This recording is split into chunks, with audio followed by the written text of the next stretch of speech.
Hey guys, how you doing?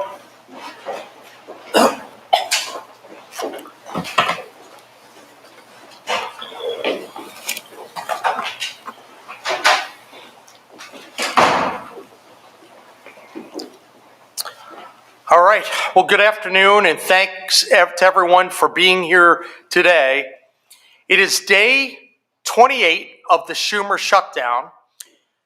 This weekend, states across the country were informed by the USDA that November SNAP benefits will be delayed. That's going to affect more than 40 million Americans and over 270,000 people right here in West Virginia.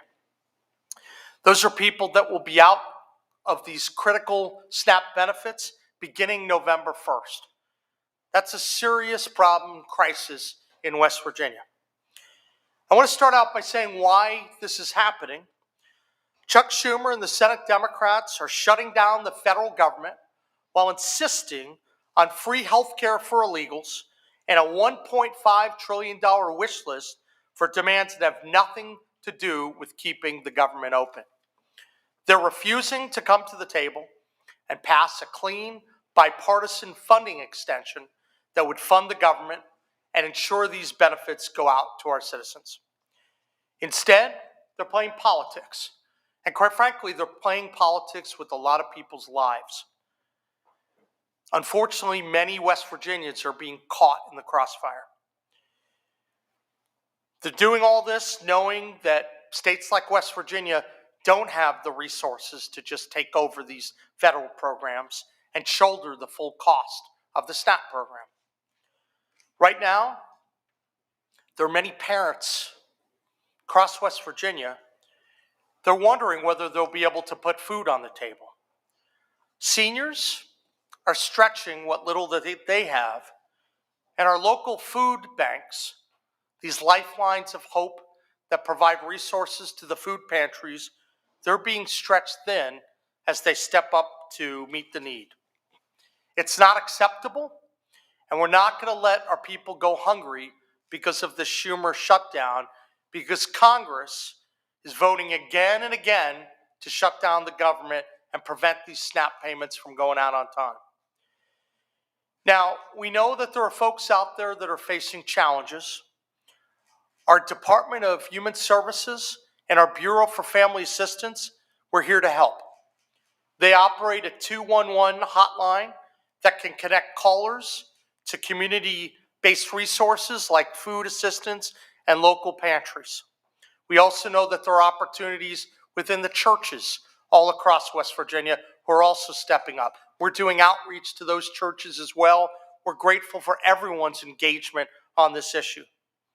We want you to know that you have resources available for you. In fact, we're going to ask people to go visit a website, wv211.org, to find a searchable database of food assistance sites across West Virginia. If you're without your SNAP benefits, or you're in need of a food pantry, or other help, 211 is going to be a lifeline for you. It's a great service that's available across the state, and they'll work to connect you with the resources that you need. We're also asking folks within the family resource networks, these individuals are funded in part from the Bureau of Family Assistance, to help with community needs assessments and resource coordination. We have 42 family resource network centers across the state, and we want to ensure that they're updating their list of food resources within their areas, and also they're sending that information up to 211 so that callers can be effectively directed to enhance the resources within their local areas. Between the 211 hotline and the family resource networks, there's been a lot of work and coordination done by the Department of Human Services. I want to thank our Secretary, Alex Mayer, for that work and for everything they're doing and everything our whole team is doing here within this administration. Because of that work, we have the information and the infrastructure in place to connect people to food banks and to food pantries. And now we know that the next challenge is going to be securing and distributing the food to those who need it.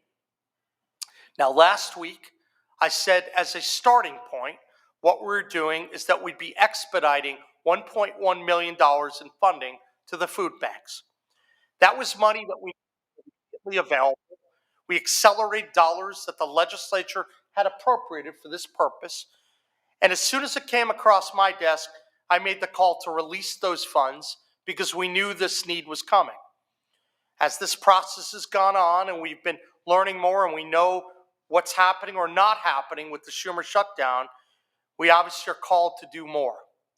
So since then, my office has been continuing to work with the Facing Hunger Food Bank and the Mountaineer Food Bank to take additional steps to address the critical need for food come November. But we're not going to be able to do it alone. And West Virginians in the past have shown that they come together during times like this. We take care of our neighbors, we roll up our sleeves, we get things done. So today, I'm calling on all of us across West Virginia, individuals, families, businesses, people who care about the needy in our state to step up. We want to come together and we want to help the people who might need that assistance or not be able to gain access to their SNAP benefits. In West Virginia, we have identified up to $13 million in new dollars in available state funds that we can have for this effort. But what we want to do is we want to challenge the people of West Virginia to do this on a matching basis. Our hope is that through this matching program, we can secure many millions, ideally up to another $13 million from the public, from private sector, and from other organizations.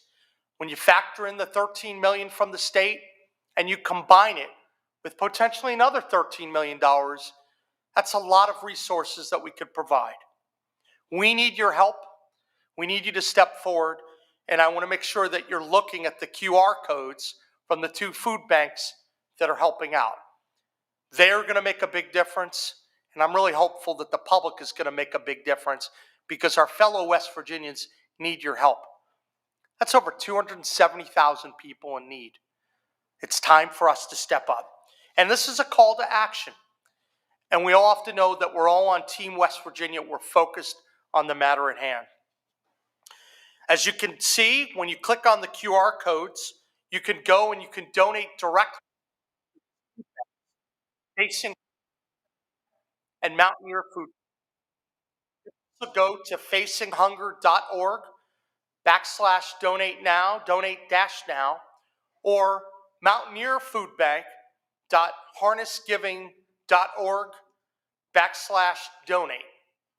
These 2 food banks are going to be distributing the funds to their network of food pantries that cover the entire state of West Virginia. They've actually agreed to split the donations evenly, so you can donate to one or the other or both. But we're working with them to make sure adequate resources go out. And again, for every dollar donated to either one of these food banks, the state's going to be able to give up to $1 of its own, up to $13 million. We're going to start up front knowing the importance of getting resources out quickly. We'll authorize the first tranche of money to go out the door right away. So we're working through that paperwork to start to push money out tomorrow.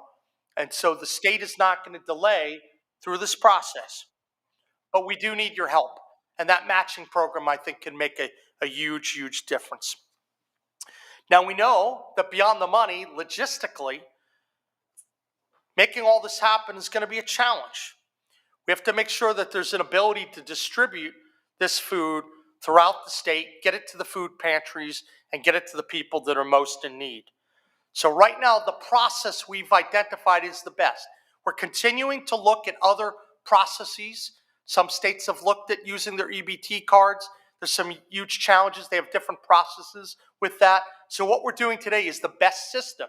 But as I've always told you, if we keep identifying better systems, we're going to move to those better systems, right? But we can't wait for the perfect solution. We have to start to get money out there now, and we have to help people in need. And that's how we're going to proceed. Now, to make this process work very effectively, I've directed the National Guard to help with logistics, such as including transporting food to rural areas and to schools and delivery to elderly or needy SNAP recipients. They're going to work hand in hand with the food banks and the food pantries so that logistically this can work well. These guys have a lot of good experience in this. You know, we talked about some of the work that was done during COVID with the food banks. You have some of the same people involved with great expertise. And I'm also really happy that we have our Adjutant General who's very involved, an incredibly talented individual. I'd like General Jim Seward to come up and say a few words to talk about how you see the Guard's involvement in this project and some of the similar experiences we've had in the past. So I'm really appreciative for the Guard to be here. Obviously, Mr. Speaker, I'm grateful that you are here as well, because this is one, regardless of what side of the aisle you are, we have to run to the fire. We have to help the people in need. And this is an emergency, and we have to treat it as such. So with that, I want to start and turn it over to General Seward. I also want to take the opportunity to thank the First Lady for some of these good ideas. I appreciate what she's doing. So thank you. But General Seward, I'll turn it over to you.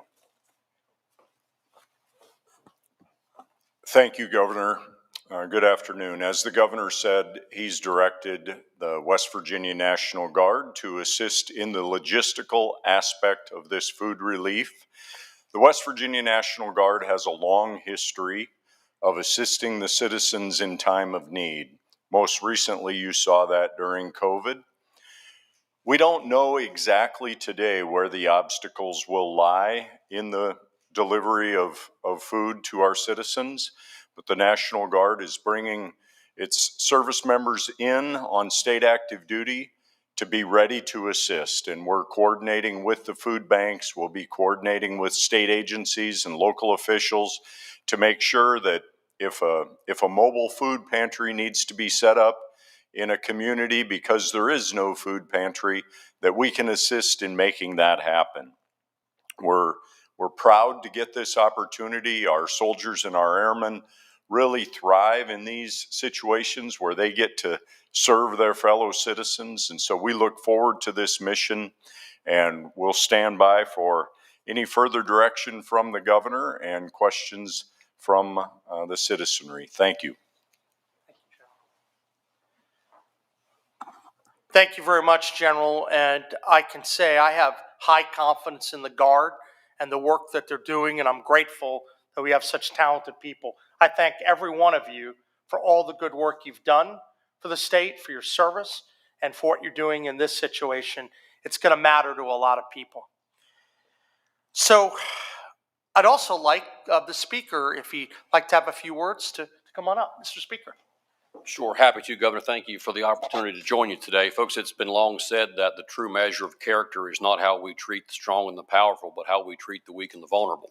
And I've personally said from nearly every podium for the 7 years I've had the opportunity that the primary jobs of government are infrastructure and public safety, and certainly no element of public safety rings more true to citizens, certainly across our state, than food security. In an environment in which food security is already a baked-in problem that we in our communities experience every day, a federal government that has abdicated its responsibility to do basic services and provide basic funding for the functions of government is unacceptable. So today's decision is the right decision. I applaud the governor and the entire executive team for the decision to step in and fill the void here that's been created by a dysfunctional federal government. I'm pleased to stand here today and lend full measure of support to every decision that's been announced here today, and say that we're happy to participate in the program to the fullest extent that the governor may find necessary. Thank you. Thank you, Mr. Speaker. Appreciate it. All right. Grateful for those kind words, and we've notified different members of the House and the Senate to make sure we want to be able to answer any questions that they have. But we're all here on the same team, and I want to just say we need to end the Schumer shutdown. That's very important. We have a 211 hotline available to connect people with food pantries. People should avail themselves of that opportunity. We have the National Guard ready to work on logistics and distribution. And we've identified right now up to $13 million from one of our contingency funds that we might be able to make available on a matching basis. Now we need your support. I ask you once again to look at these QR codes, to share it around. Your fellow West Virginians need your help. This is a serious matter, and we want to make sure that we're looking out for the most vulnerable among us. I'm asking everyone, if you're watching now, share this with a friend. Whether you contribute $3, $5, or you volunteer, some of the time we need folks to step up. And you have access to these QR codes around you. These are trusted ways that you can help out. We know that there are going to be some challenges in the days and weeks ahead, but I think we could all get through this together. So I want to thank everyone for coming today. I'm grateful, and I'd be happy to take any questions from the media. Stephen. Steve Adams, over in the newspapers. So you're talking about up to $13 million. You're hoping to match that. Let's assume that perhaps West Virginians are able to pour out their wallets and match that and get to another $13 million. I think the estimates are anywhere between $45 and $50 million for a month of SNAP benefits here in the state of West Virginia. So that only gets you to halfway through the month. If the shutdown continues through November, will the state revisit Adding more money, doing other things? I know some states have done states of emergency. Sure. For this. I think Virginia did some. Well, we're not going to let our people go hungry. I'm going to tell you that much. That's important. And so what we've done is we're trying to take this in phases. The moment that we knew that we had to begin this process, we immediately accelerated $1.1 million out. Now we're taking steps with these tranche of resources up to the 13. We're really hopeful the private sector steps up as well. That's going to be very helpful. But you know, if we need to come back, we're going to come back. We just have to continually push to get as many of the private sector resources as well. As you know, it's an unbelievable challenge when you talk about SNAP benefits. You know, the state of West Virginia can't just afford to absorb that permanently, right? We know that, but we want to help as much as we can now. This is what we've identified right now. I said last week that I'm going to come back again, and here I am. And we have a pattern of doing that, what we say we do in this administration. And I think we're going to evaluate how this happens. But this should be a call to action as well. Let's end this shutdown. And I think that's important. If we end the shutdown, then ideally we wouldn't have to continue to go down this pathway. But this is where we are, and it's, I think, a pretty significant start because it's going to help a lot of people who are in need right away. But we're going to keep pushing, and we're going to keep monitoring this every day. I mean, a lot has changed even in the last couple of days because of what we've learned. So if we're not done yet, we're not done. But I don't like to forecast the future until I know where we are when we have to make that call. So thank you. Okay, how are you? Is it realistic to expect the public to come up with this much? As it stands now, I understand that for every meal that the food banks provide, SNAP provides none. That's a big lift for the public to do. So what we're asking for, we have committed a significant amount of dollars on the part of the state, and we're asking the public to come up and be very supportive of that because that could make a difference. Look, we don't know the end date for the shutdown. The Schumer shutdown is going to come to an end at some point. I'd like it to come to an end sooner rather than later. But what we know is that we have significant resources coming from the state, and I'm asking for help. A lot of times people have calls to action during difficult times, during floods, during states of emergency. This matters. I'm asking for help, and I hope this goes far and wide. Everyone watching this, and I also ask the media, if we can get this word out. I think West Virginians are generous people. And if we could have that match, if you take that $13 million and match it, and it's $26 million, that's a very good start. And as I said, we're going to keep evaluating. We're not going to abandon the people that we need, but we have to press forward. And during times like this, we work together as a team, and I'm very hopeful that that can make a big difference. But we're going to keep monitoring, and we're going to keep helping our people. Katie? Sorry, you said that you were going to release some of these funds tomorrow. We're going to what? You're going to release some of these funds tomorrow. How much of them, and what will the scheduling be for releasing?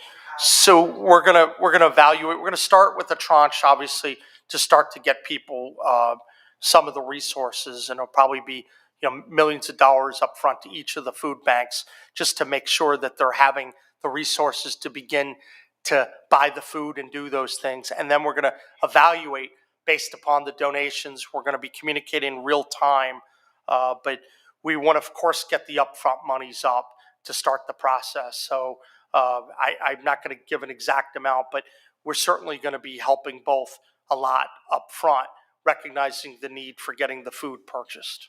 And you said these funds are coming from one of our civil contingencies. Yeah. Governors, is it a mix? Yeah, I mean, the governor has a number of different accounts on civil contingency, but, we looked, and this is from some of the monies that had come in from a COVID era time and that been sitting there. And what better use of emergency contingency monies than when people are in need of food, right? So we thought it was important to act, and that's what we're doing. Other questions that people may have? Katie, fire away. You get a follow-up question. A second and a third. How many folks from the National Guard are we going to see activated? And is this affecting at all any of the other current actions that we have? We still have people in DC, Sure.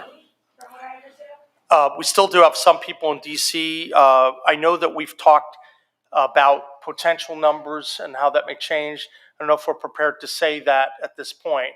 So I'll turn over to General Sewer. Thank you, Governor. We anticipate that this mission may require up to 200 service members. The governor has authorized that.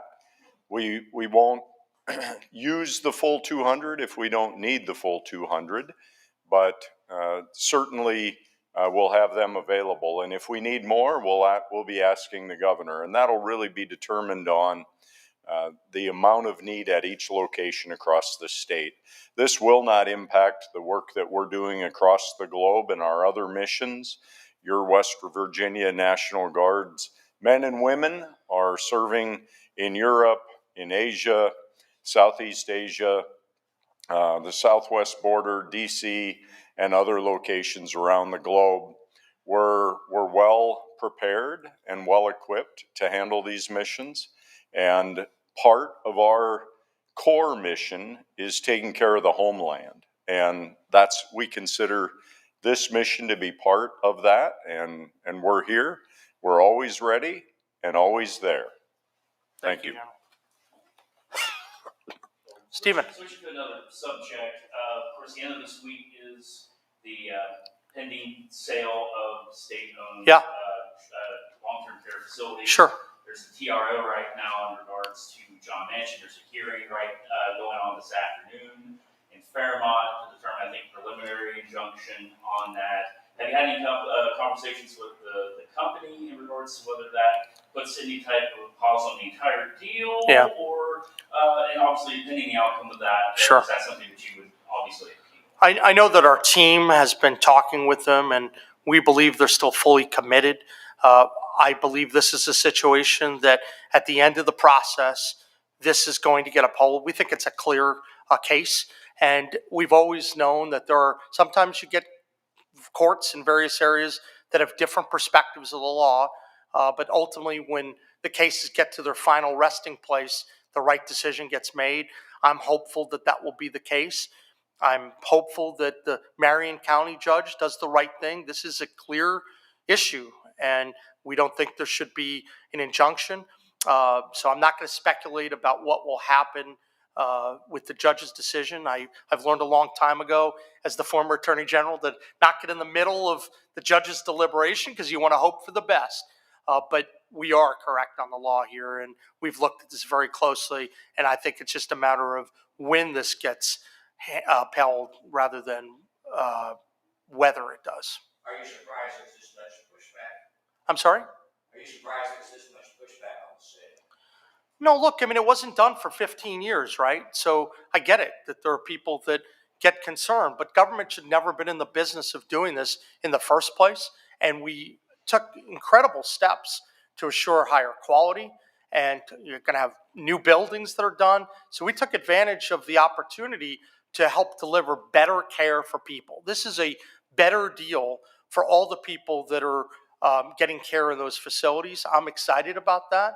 And it's also a situation where, look, the government wasn't doing the best possible job. I cite when I was Attorney General, the scalding water case. This is a case that came before my desk probably over a year ago where we had to go in because people are dying because of the conditions in a particular place. That can't happen. And so I do think that the quality is going to be better. I think there's a great opportunity for the employees, and that the test of time will bear that out. Any final questions from the media? I do have one more, unless anyone else back here has any.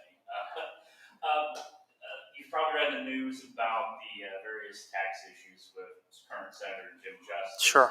Particularly with the sales tax renewal issue. I know in many cases, other businesses, other entities, that usually flags ABCA, that usually flags lottery in regards to if they've got betting licenses, things Sure. of that nature. Have you had any conversations with the tax division or Department of Revenue in regards to these? Well, I can just say this: there's some limitations in terms of what I'm legally allowed to say on various issues. But my philosophy and our administration's philosophy is everyone is going to be treated the same way under the law. And that's obviously what we do. And so that will always be the approach. And I think I'll let the public filings speak for themselves right now. And I'm not going to comment on it. But everyone in the public should expect that everyone is treated the exact same way, period. And that I have the greatest degree of confidence in our tax division for how they're handling things. So appreciate it. Final question. Yeah. So $13 million, that will be released no matter what, and then it's like a call, match that we want. Well, we're saying, obviously we're signaling an amount. We'd like people to match it. So, I mean, it's an aspirational goal that we're trying to get to. And, it'd be great if we have a flood of private donations. And I hope that's happening for those coming. And to be honest, I'm going to be making calls. I'm hopeful we could start to see a lot of support. If anything justifies a PSA, I'm hopeful that helping people out with food is one of them, right? So, I have confidence in the people of West Virginia. I really do. I'd love to see more and more of that. But this is a significant commitment, and we're not going to turn our backs on our people. Do you think the federal government will reimburse you when the shutdown is over? No. All right. You have a question, WOWK. Yeah. Just a quick question regarding Medicaid and when it comes to rural ambulances. Okay. Last night, Preston County had to bail out one company, and because Medicaid and Medicare reimbursement take 30 days and they're not processing, could the backlog create problems for people who live in rural communities here? So I've been told that on the Medicaid side, things were still proceeding the same way, that hadn't been affected. I'm happy to follow back up and look at this, situation. I'm not aware of that fact pattern. So if folks follow up, we'd be happy to at least look into that. But from everything we've been told, many of the other programs, they were still moving along in the same direction as the past, that they weren't affected. That's what we've been informed of. So if there's something that's different, we'd be happy to let you know. So I want to say thank you for all of you for coming. I appreciate it very much. Thanks. Thank you. Appreciate it. Thank you, guys. Grateful for your help.